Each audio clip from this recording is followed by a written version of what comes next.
हम भटक रहे हैं, हम मार्गों से विचलित हो रहे हैं, हम मार्गों से विचलित हैं।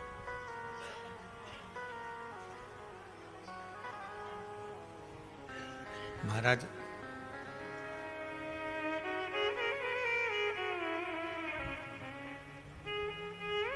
भगवान के भाव अगर शुद्ध हैं महाराज, तो फिर अगर निर्मल मन सो मोहि भावा, मोहि छल छिद्र कपट ना भावा। भगवान को अगर सबसे ज्यादा प्रिय है तो आपका मन, आपका चित्त, आपकी वृत्ति प्रिय है। मन के भीतर बहुत सारा कपट भरा हो, बहुत सारा छल भरा हो महाराज, तो कैसे कैसे प्रभु मिलेगा? देखो एक बात श्रेष्ठता में कही गई है, सांप के फन में जहर होता है। बोलो सही है कि गलत है? मधुमक्खी के डंक में जहर होता है, सही है? बिच्छू की पूंछ में जहर होता है।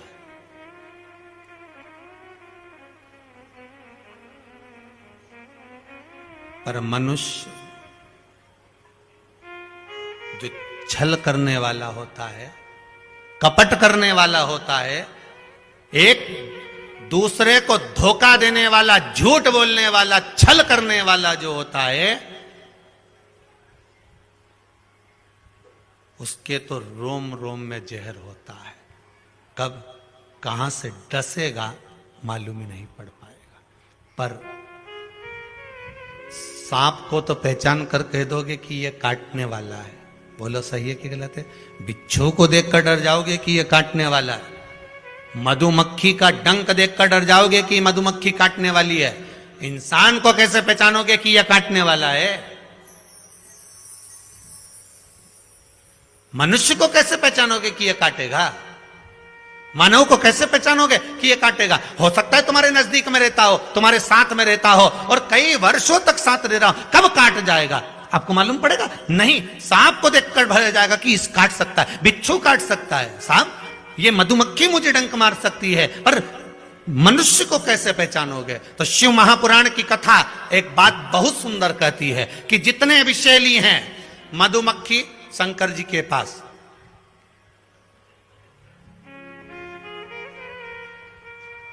शिव जी का नाम एक धूमवान है। क्या नाम है? धूमवान।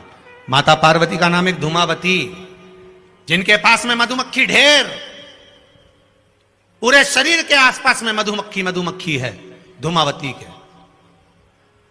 शिव जी के गले में सर्प, वो भी विषैला, कानों में बिच्छू, वो भी विषैला। हम कैसे पहचानेंगे कि ये व्यक्ति विषैला है, ये हमको धोखा देगा, ये कपट करेगा, ये छल करेगा, ये झूठ बोलेगा, ये प्रपंच करेगा? कैसे पहचानेंगे? शिव महापुराण की कथा कहती है हमें पहचानना नहीं है। सांप डसेगा, ये उसका काम है। मधुमक्खी काटेगी, डंक मारेगी, ये उसका काम है। बिच्छू डंक मारेगा, ये उसका काम है। और मनुष्य हमको छलेगा, झूठ बोलेगा, कपट करेगा, हमारे साथ धोखा करेगा, ये उसका काम है। पर एक बात याद रखना, सांप का जहर उतारने वाले का नंबर अपने पास रख लो। काटेगा, तुरंत उसके पास पहुंच जाना, फोन लगा के मैं आ रहा हूं, काट खाया। बिच्छू काटे, बिच्छू वाले का नंबर अपने पास रख लो। जैसे ही काटे तुरंत उसके पास पहुंच जाओ। मधुमक्खी काटे, तुरंत उसके पास पहुंच जाओ। उसी तरह मनुष्य जब काटे तो श्री शिवाय नमस्तुभ्यम मंत्र याद रखना, बस जहर उतर जाए, जहर उतरेगा। सांप का जहर सांप वाला उतार सकता है, मधुमक्खी का डंक का जहर मधुमक्खी वाला उतार सकता है, बिच्छू का जहर बिच्छू वाला उतार सकता है, पर मनुष्य के डंक मारने का, उसके धोखा देने का जहर कोई नहीं उतार सकता, केवल एक शंकर उतार सकता है। उस पर विश्वास रखना। जिसने तुम्हारे साथ धोखा किया, छल किया, कपट किया, प्रपंच किया, भगवान शिव के ऊपर छोड़ देना कि बाबा मैं तो सरल, मैं तो सहज, मैं नहीं जानती, मैं नहीं जानता, मेरा कितना धन किसे। अभी आज ही की बात है, एक माता बहुत रो रही थी, मेरे पति कोरोना में चला गया गुरुजी, 2 छोटे छोटे बच्चे हैं, मेरे बहनोई और मेरा पति दोनों मिलकर धंधा करते थे, दोनों मिलकर उन्होंने फैक्ट्री डाली थी, दोनों ने मिलकर प्रॉपर्टी का काम किया था। अब मैंने अपने बहनोई को फोन लगाकर बोला, जीजा जी आप बच्चे भूखे हैं, अब हो गए 4-6-8 महीने और कुछ भी नहीं है हमारे पास में, आप जो जो प्रॉपर्टी उनके नाम पर है वो बता दीजिए। तो बहनोई ने मना कर दिया कि कोई प्रॉपर्टी उनके नाम नहीं है।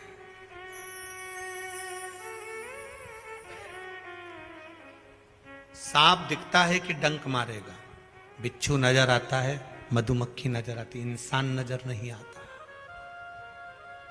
मनुष्य नजर नहीं आता।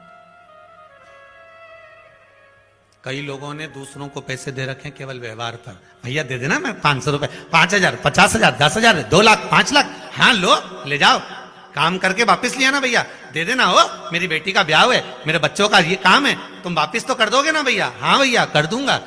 लेकर गया, पहचानोगे कैसे कि ये डसेगा कि नहीं डसेगा?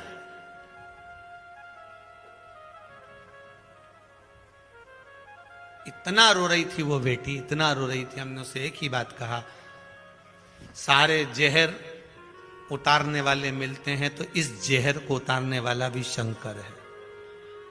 तो विश्वास मत तोड़ना, तो भरोसा मत तोड़ना, तो दृढ़ता मत तोड़ना और अपने भरोसे पर दृढ़ी रहना। शंकर का भजन करती रहना, 1 लोटा पानी शिव पर चढ़ाती रहना, उसके दरवाजे पर जाकर रोना। आज कुबेरेश्वर धाम में आकर रोइए, इसके बाद कहीं मत रोना। रोना तो शंकर के द्वार पर जाकर रोना, उस परमात्मा की चौखट पर जाकर रोना, उससे कहकर रोना, क्योंकि वो जहर उतारना जानता है अच्छे अच्छों का। लंकाधिपति रावण का भी जहर उतार दिया तो कंस और हिरण्यकशिपु का भी जहर उतार दिया। तो ये कहां का लगे बहनोई, ये कहां का लगे? जहर उतारना हो जाए।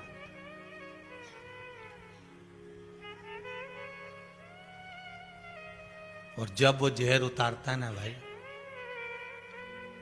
जब वो जहर उतारता है, अहंकार, काम, लोभ, आसक्ति, तृष्णा, वासना का जब जहर वो उतार देता है, तब व्यक्ति को समझ में आता है कि मैं शून्य हूं, कुछ भी नहीं, कुछ भी, मैं शून्य हूं। आशा है यह वीडियो आपको पसंद आई होगी। पंडित श्री प्रदीप मिश्रा जी द्वारा बताए गए शिव पुराण के अचूक उपाय अपने जीवन में उतारिए और लाभ उठाइए। श्री शिवाय नमस्तुभ्यं।